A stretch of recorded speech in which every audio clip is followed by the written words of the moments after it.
All right, so I had a big think about this, and I decided to finally record a video on the dangers of meta. So basically, what's happened is Mark Zuckerberg, the founder of Facebook, he is decided to release a virtual reality universe called Meta.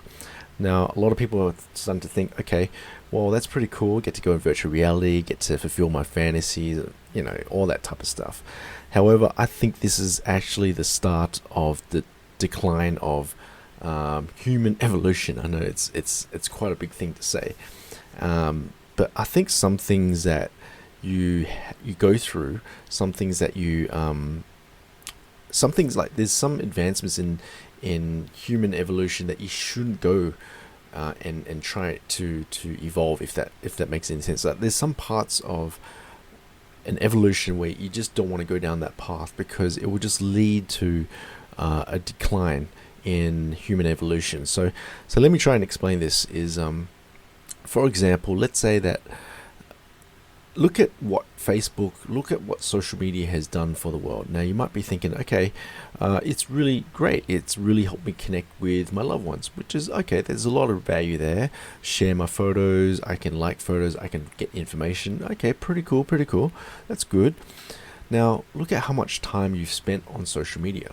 You've consumed a lot of time. There's a lot of time consumed on social media. We all know that 2 hours per day adds up to 730 hours per year. I've already done the numbers. That's the reason why I know that number so quickly. So it takes up a lot of time. Now imagine if during the time when Einstein was around, what if social media was around?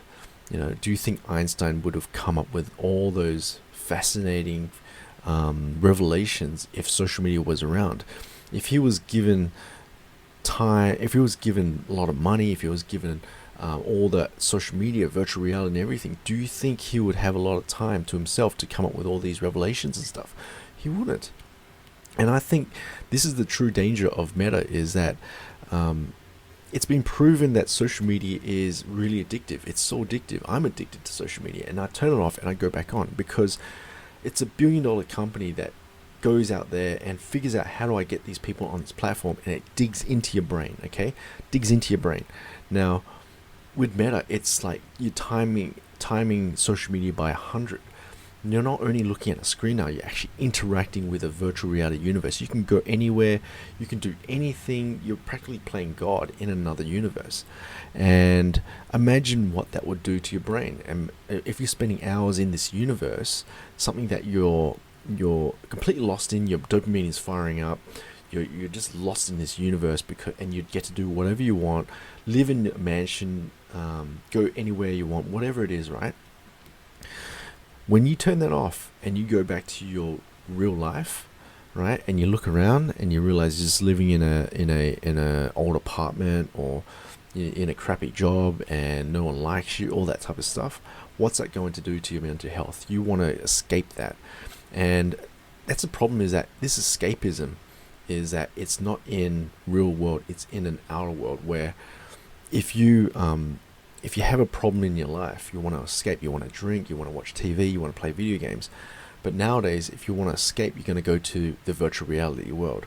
And this virtual reality world is highly addictive, and I personally believe that it's going to rob people's potential to improve the current world at the moment. So there's enough problems in the world at the moment. There's a lot of problems in the world. We all know this. And in order for you to improve your problems, you need to put attention on it. Okay, so if you have problems in your life, you got to put attention to it. You got to put attention to your health. You got to put attention to your family, all those type of things in order to fix it. And there's a lot of problems in the world at the moment, and the solution isn't to escape to a virtual reality and just pleasure yourself, to make yourself feel better, just to have more entertainment. That is not the solution. The solution is not more entertainment. The solution is to continually fix problems. So I just recently finished watching a Netflix documentary called Rome, the Empire. I think it's Rome the Empire or something. And it's a really fascinating documentary. So it covers all these different emperors within the Roman period. And there was some really good emperors, but there's some really bad emperors that stuffed up everything. So what happened was that So the good emperors, right? They were not distracted by the women. They weren't distracted by the alcohol. They weren't distracted by all these things that was happening. They sucked it up, and they actually got down to work, and they did the work. They did the work. They did what they had to do to improve Rome. But the ones who didn't do that, who just fell into the distraction, who got laid every day, who drank, who just didn't work, they got other people to do things, they were the trigger points of the decline of Rome, and they caused a lot of problems, right? So that just goes to show that distraction is going to be the end of the human civilization. If these technology like artificial intelligence, billion-dollar high-tech firms are putting all this money to get you onto their own platform, they are taking you away from your focus that you should be on the real world. And yeah, fine, I get the benefits of having virtual reality. I get that. But there is a Pandora's box that we're opening. There is a really, I don't know, it's like the devil, it's really robbing people of their potential. It's robbing people's attention. Like, if you got a problem in the world, like climate change, economic problems, if you got, cultural problems, whatever, problems require so much time, requires so much work to try and fix. And you can't get there if you're going to be working on a problem for like 10 minutes, this is getting hard, I'm just going to go to the metaverse for a bit, and then you're off for a whole day, right? Then you get, and then it's fine, and then once you've had enough of meta, you go back to the real world, and it's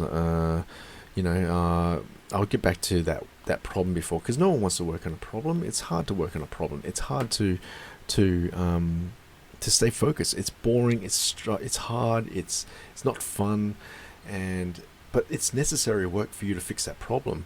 And you're not going to get any recognition. There's no dopamine fired in your brain. Nothing, right? And that's the thing. But then, if you want to waste your time, if you want to, not do anything, you get rewarded with dopamine. And that's the great conundrum of life, isn't it? But that's a different video altogether. Why is it that you do the tough things that's necessary, but you don't get rewarded, but then you do the bad things, right, and you get rewarded? That's an interesting conundrum, but let's not go too deep into that one. But I personally think, think that the metaverse is going to decline the human civilization. It's not going to advance it, it's going to decline it. And I think, it's like you're plugging people into, you're drugging people up. Just imagine that you're shooting heroin. I've never done drugs or anything, but like, you're shooting heroin to people who aren't strong, and you're giving this heroin to the whole masses, and they are becoming addicted to virtual reality. Fantasy, all that stuff is so powerful. It's going to rewire your brain. It's going to make you so addicted to this damn thing, and you're not going to care about what's happening in the real world. And that's what's really going to decline the human race. I personally think metaverse, don't touch it, don't play around with it. And another thing that's really scary is that these companies are going to be spending a lot of money to get you on the platform, but they're going to try and find ways to hook you in. So you might say, no, I'm not going to go on it, but they're going to find ways to get you on. So they're going to get people around you to use it, and they're going to incorporate you into the universe. So, for example, they're already starting to talk about using the metaverse as meetings. Let's have a meeting in the metaverse. What a great idea. Okay, so now all of a sudden, if you don't want to go on a metaverse for fun, you have to go to the metaverse for work, right? So now automatically you're just casually going in all the time. And then after, when you finish work, I was already in it all day today, might as well go back in. Okay, so I think, I don't know what to do about this. I don't know what can we do about it. I'm not too sure. How do we stop these guys? Protest, but is that going to work? I don't know, but don't mean to be a Debbie Downer, but yeah, this is just my thoughts on the metaverse. I don't think it's the right way forward. The solution to our problems is not to escape, it's to actually do the hard stuff, focus on the problem, and fix it. You're not going to get rewarded. No one's going to applaud you or anything like that. But that's how you fix problems. And by robbing millions and millions of people who's got potential to fix a lot of problems in the world, to advance the human race, right? By getting them, just dumbing them down, putting them into a virtual reality for the rest of their lives is not the way to go. So, Mark Zuckerberg, you're an asshole. I don't like you. You're robbing people of their time, and now you're robbing people of their potential. And, I believe in karma, so it's going to come back and it's going to get you. So, anyway, that's my thoughts on the metaverse. Let me know what you're thinking of this video. Maybe you might think, whatever. But let me know how you guys go in the comments. Please subscribe to my channel if you like this video, and I'll see you guys next one. Cheers.